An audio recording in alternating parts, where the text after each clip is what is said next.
Russians are voting on the third and final day of parliamentary elections. In the first 2 days of voting, there have been widespread allegations of electoral fraud, but officials have dismissed them as a campaign from abroad. Australia has defended its decision to scrap a multi-billion-dollar deal to buy French submarines in favour of a new security pact with the United States and Britain. Meanwhile, France has reacted by recalling its ambassadors in Australia and the United States.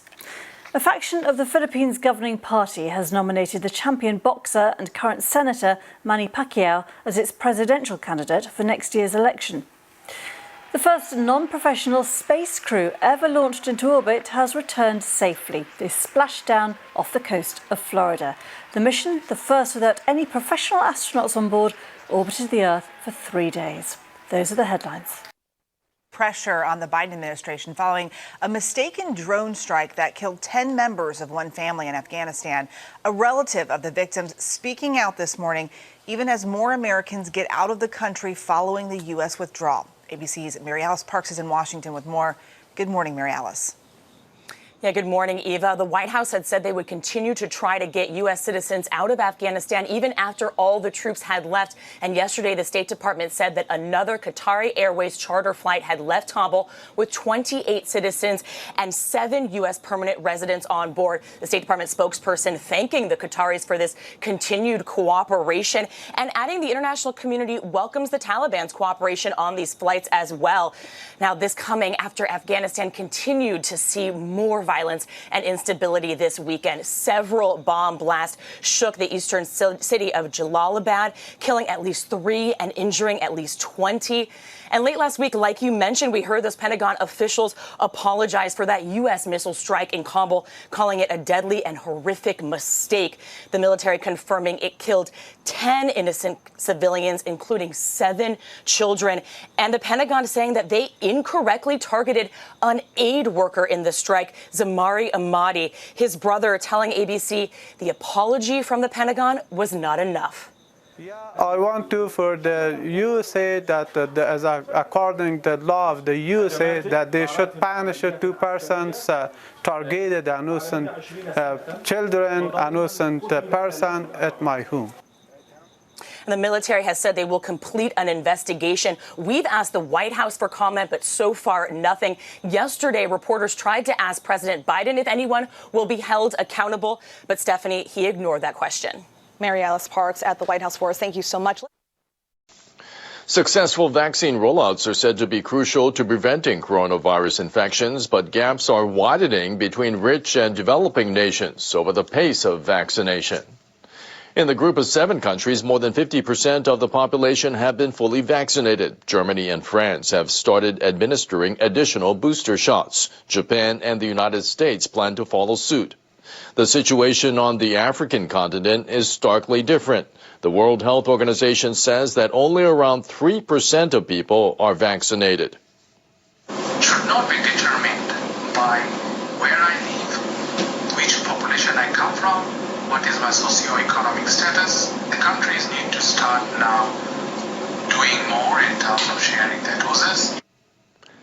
But establishing vaccination frameworks has been challenging in some developing countries. The southern African nation of Malawi discarded about 20,000 doses donated from the international community in May because the shots expired before they could get to people. This man says his brother died of COVID-19 before he could receive a vaccination. I was very angry. If the government is quick to supply more vaccinations, it will be better here in our country. That is too slowly. At the same time, there is skepticism among some about the efficacy of the vaccines. This man says his father got the first shot but still became infected and died. Now he doesn't want to be vaccinated. I have a doubt, yes, because people are still dying. The one who have got the jab, they are dying. Why they are dying?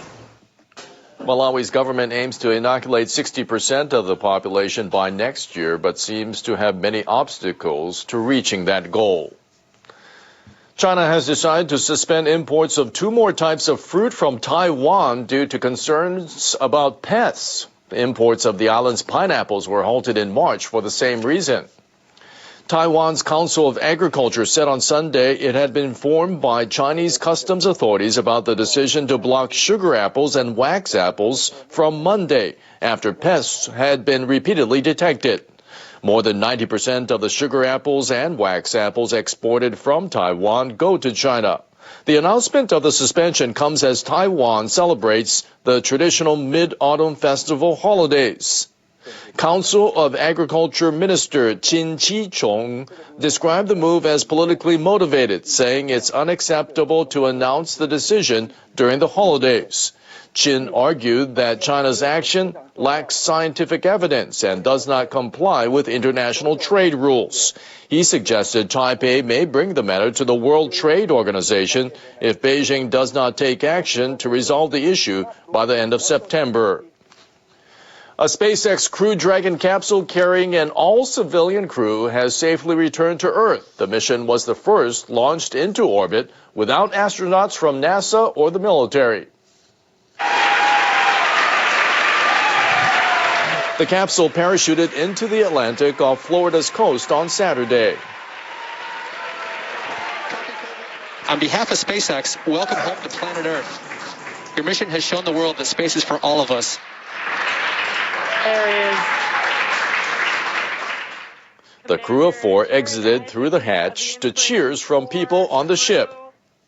One of the crew members is Jared Isaacman, who is a founder of a U.S. technology firm. He planned the flight to raise funds for a children's hospital. The crew chatted with patients from the hospital while in space. They gazed at the Earth through the capsule's observation window. The capsule orbited the Earth for about 3 days after it blasted off from Florida on Wednesday. The successful launch is fueling expectations for more civilian space travel to come. People in Germany will head to the polls next week to elect a new parliament. The vote will decide who succeeds Chancellor Angela Merkel, who has led the country for 16 years. The other main issues on the ballot are economic policy, dealing with the effects of the pandemic, and measures against climate change. The center-left Social Democratic Party, or SPD, currently leads the race with 25% support, according to the latest poll by public broadcaster ZDF. Its coalition partners, the center-right Christian Democratic Union and the Christian Social Union, follow with 22% total. The Greens have 16%, with support rising as the environment becomes an increasingly important issue for voters. Finance Minister Olaf Scholz of the SPD is considered the favorite to be the next chancellor. Other contenders include Armin Laschet of the CDU-CSU alliance, who has Merkel's backing, and Annalena Baerbock of the Greens. Merkel is set to retire from politics after the election. She has steered Germany through various challenges, including an influx of migrants and the pandemic. She has also assumed a leadership role in the European Union during her time in office.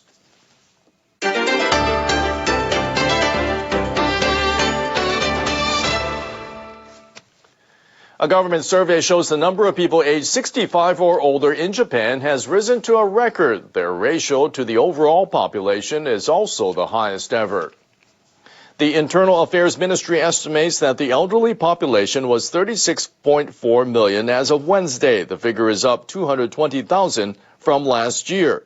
Elderly people made up 29.1% of the overall population, an increase of 0.3 percentage points. UN data shows this proportion is the largest in the world and more than 5 percentage points higher than in Italy. Japan also has one of the highest ratios of elderly people in the workforce. Among the major countries, more than a quarter of people over 65 in the country have jobs. The ministry says they made up 13.6% of the total workforce last year, also an all-time high. Cup-type instant noodles are marking their 50th anniversary. People across the globe have been enjoying Nissin Foods' flagship noodles for half a century. Cup noodles were first put on store shelves on September 18, 1971. Nissin's founder, Ando Momofuku, came up with the idea of selling noodles in a container After visiting the United States, he realized that bowls are not commonly used for eating noodles in Western countries. The ease of preparation invited competition from many other food makers. The noodle flavors have been changed over the years to meet the needs of the times. And the business expanded internationally. Nissin says over 50 billion cup noodles have been sold worldwide. Cup noodles allow people to eat hot food at any time in any place and with anyone they like. I think this instant food culture is the most significant development of the past 50 years. Companies are now trying to meet new demands created by changing lifestyles, such as growing health consciousness. Products rich in protein and low in carbohydrates have been introduced. Food makers are also trying to respond to increased environmental awareness among consumers. They are switching from plastic to paper containers. Our customers' lifestyle changes create new demands. It's extremely important for us to keep offering new products while preserving the name of our brand. Analysts say the coronavirus pandemic has created two types of noodle lovers. Some people want to have a cheap snack, while others are willing to pay more for their noodles instead of going to restaurants. Those were the stories for this hour.